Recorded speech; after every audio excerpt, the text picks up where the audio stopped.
Sobrang love na love ko talaga tong product na to mga kapatid. Kasi ito yung nag-save sa akin dahil nga nagkaroon ako ng hair loss.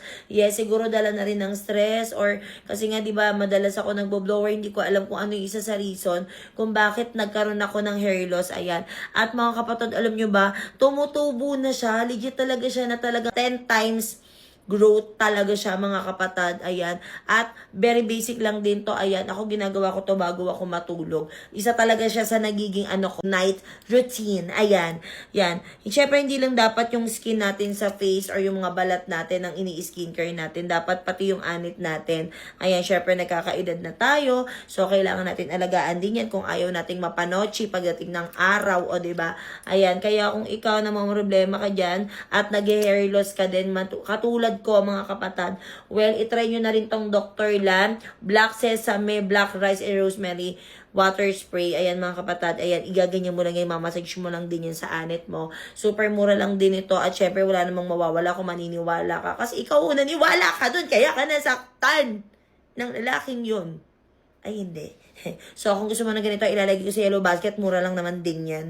Hi! Na-shock din ako sa'yo dahil pag-open ko dito, ikaw agad nakita ko at bumaboses ka para sa kapatid mo. Hoy! Huwag ka nga makisali dito kasi hindi ka naman dito kasali, di ba? Ah, ganon. Saang bahay ka nga ulit nakatira? Sino nga ulit yung inaaway mo? Parang kapatid ko yung inaaway mo eh. Yung kapatid ko na walang kalaban-laban. Nataka nga pala ako. Bakit tuwing aalis ako, tsaka ka lang lumalabas? Ba't parang nagtatago ka dito sa bahay? Parang ang lakas-lakas ng pakiramdam mo na tuwing dadating ako, bigla ka nawawala. Namabas ba kanina si Susie? Oo, te, kanina, nung umalis ka. Oo, ibig sabihin pag umaalis ako, tsaka siya lumalabas. Baka te, tapos nung yung paparating ka lang, dumating ka lang, biglang nawala na naman. Kung may sasabihin ka sa akin, dapat face to face, di ba? Parang napapansin ko, lumalabas lang yung tapang mo pag wala ako. Kung ayaw mong makisali ako, tigilan mo yung kapatid ko. Nagkakaintindihan ba tayo? Or, umalis ka dito sa bahay ko o sa pamilya ko. Comment down below kung gusto nyong mapaalis dito yan. Bumili na naman ako ng paborito kong kastanyas. Kastanyas to. Naalala nyo ba nung araw yung binabalatan pa na na pagbibili tayo, kinikilo siya tapos binabalatan pa. Well, dito sa TikTok, meron ng ganito. Actually, may flavor pa siya. Ito ay roasted chestnut honey roasted na siya, mga kapatid. So, excited na ako. Actually, yung mama ko kasi kinuha yung mga ganito ko last time. Ang dami kong binili kasi paborito din niya. So, amoy pa lang talaga. Ang bango na. And, ganito yung itsura niya kung maaalala niyo siya, ha.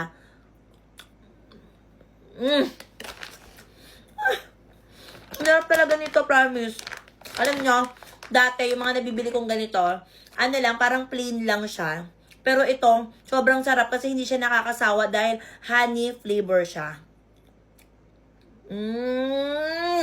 Promise, at the same time, healthy na rin siya. So, kung naghahanap ka ng healthy snack, well, itry mo na rin to kasi hindi siya nakakasawa. At the same time, nakapack na siya na ganito. So, pwede mo siyang baunin. Kung aalis kayo, kung may travel kayo, pwede.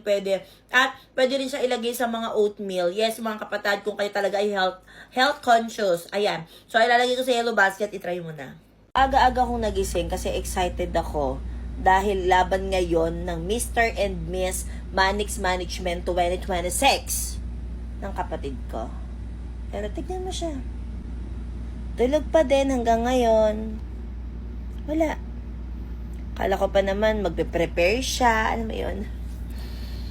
Pinutulugan lang naman ako nito. Paano tayo mananalo niyan? Ha? Paano? Sige, sabihin mo sa akin. Pati tulog, kinakausap ko na. By the way, mga kapatid, kung hindi pa kayo nakakapag-like and share ng picture ng Team Zylane sa page ni Sir Manix, ayan, kung sa mga hindi pa nakakaalam, meron po kasi silang People's Choice Award which is naka-upload sa FB account ni Sir Manix which is the Manix Squad. Ayan. So, kung hindi nyo pa nalalike and share, punta na kayo ngayon doon kasi cut off na hanggang 12 noon today. Okay? So, kung hindi pa kayo nakapag-support, support nyo na ang Team Zylane. At syempre, idamay nyo na rin si Ate Susie. Okay? Mukhang mamaya pa magigising to. Ako na lang kaya sumali. Ay, di pwede. Nandito na naman yung ex-girlfriend ni Adrian na si Yan. Pero ang sabi niya, hindi na daw Yan ang pangalan niya. Dahil ang pangalan na daw niya ay Yani Jutes. So, puntahan natin siya. Hoy, Yani Jutes.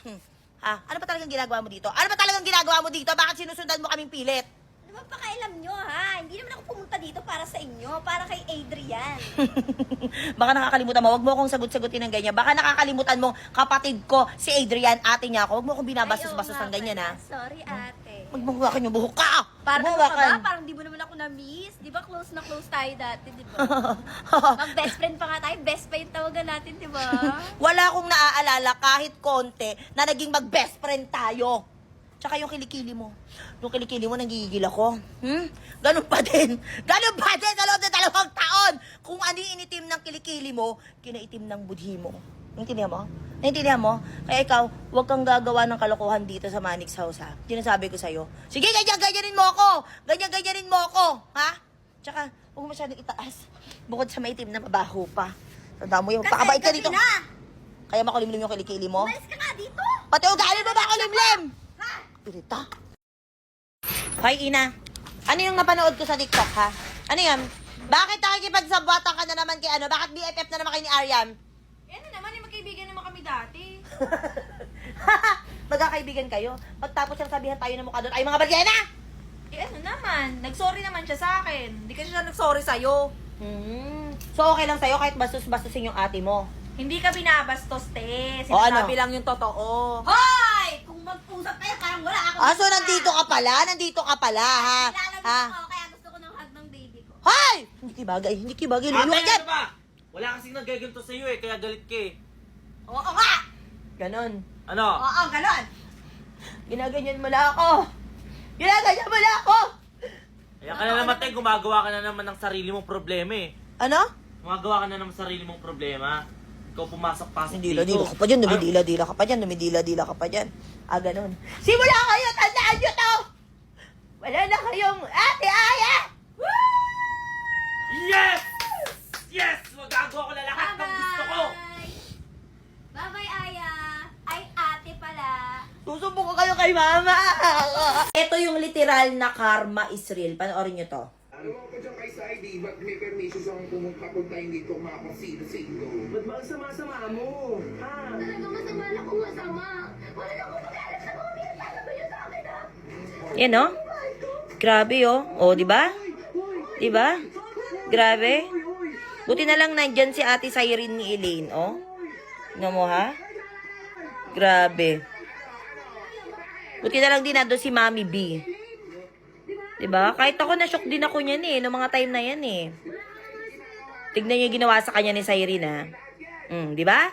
Buti na lang nandun si Cyrene at si Mami B para i-back up din or back upan din kami para kay Elaine. Hindi ko alam bakit gano'n na yung nagagawa ng love kay Ella. Parang too much na kasi siya eh. Alam mo yon, yung wala namang ginagawa sa kanya yung kapatid ko pero patuloy niyang ginaganon. Okay na nga eh, okay na nga sa kapatid ko kung sila pa rin ni Saidi, hahayaan na nga, di ba? Ipapaubaya na nga ni Elaine si Saidi kasi nga ayaw din niyang masaktan, kapwa babae din yon. Wala na kaming magagawa kung ayaw na sa kanya ni Saidi. Pero kasi itong Ella na to, sumasakit yung ulo ko sa kanya. Kaya kung di nyo pa napapanood yan, panoorin nyo na. Nasa YT account yan ni Kuya Yuki nyo. Ngayon na. Ang dami-dami mo nang ginagamit na rejuvenating set pero hindi pa rin natatanggal yung mga melasma mo, yung mga dark spot, yung mga pinag-anuhan ng mga acne mo dyan sa face mo. Well, baka hindi ka pa kasi gumagamit nito. Alam nyo mga kapatid, kaysa sinasayang nyo yung pera nyo, yung panahon nyo, kakagamit ng ibang product, dito na kayo sa mura na nga, legit naman din talaga na effective. Tulad lang din ng mga ibang rejuvenating set, syempre, meron yan complete package dito. Merong night cream, merong sunscreen, at syempre, hindi pwedeng mawala ang ating toner, mga kapatid. So, itong toner, pwede nyo itong gamitin twice a day, pwede sa morning, or bago kayo umalis, pagkaligo nyo, pwede nyo gamitin. At bago kayo matulog sa gabi, yon, pwede nyo siyang gamitin. At, syempre, ang pinagmamalaki, dahil literal na malaki talaga yung sabon, feeling ko, ito na lang din talaga yung sabon ng mga rejuvenating set na malaki talaga. Which is, meron siyang 150 grams. Signan nyo kung gaano kalaki, diba? Yung nanay ko, kinakat-cut niya pa to para, ano mo yon, yung ano daw, makatipid daw siya kasi kasi hindi lang naman din niya to sa mukha nilalagay, kung hindi sa katawan din niya. Okay? Kaya kung meron ka o kung gusto mong i-rejuvenate yung face mo, which is dapat naman din talaga nire-rejuve natin ang face natin, well, ilalagay ko sa yellow basket, mag-check out ka na. May pumuntang babae sa amin at sinasabi niya na girlfriend pa rin daw siya ni Saidi up until now. Mga time na to, nagpa-vlog kami dahil papunta na nga kami ulit kay Sir Manix. Tapos biglang may pumunta ditong babae at kiniklaim niya na girlfriend pa rin daw siya up until now ni Saidi. So syempre, nagtataka naman kami, bakit ngayon ka lang naman lumutang? 'Di ba? Sabi niya 6 months na daw hindi nagpaparamdam si Saidi sa kanya. Pero bakit? Bakit ngayon lang? Initial reaction namin is talagang masyasya kami, especially si Eileen. Syempre, sino ba naman mag-aakala na may girlfriend pala yan? Actually, hindi naman din talaga kami agad naniwala. Pero kasi may mga sinabi at may mga proof kasi siya na girlfriend talaga siya ni Saidi. Hindi naman siguro nga siya mag-aaksaya ng time na lumipad from Bicol hanggang dito sa amin kung hindi nga naman totoo yun. Sinabi nga niya na pupuntahan at gagawin niya ang lahat basta mabawi lang si Saidi. Hindi ko talaga alam kung ano yung magiging reaction ko dito kasi ang iniisip ko talaga is kung ano yung magiging reaction ni Eileen. Siyempre, asa nililigawan, talagang malulungkot siya. Kilala ko talaga yung kapatid ko na yan na talagang tapang-tapangan lang talaga siya pero deep inside talaga na hurt na yan. Hindi ko alam kung ano pang mangyayari o kung ano pang magiging ganap ng babae na to pero sana hindi siya nagsasabi ng totoo kasi sobrang masasaktan talaga si Eileen kung totoo man yun. Ulitin ko, kung hindi nyo pa siya napapanood or kung gusto nyo siyang mapanood, naka-upload na yan sa YT account ko.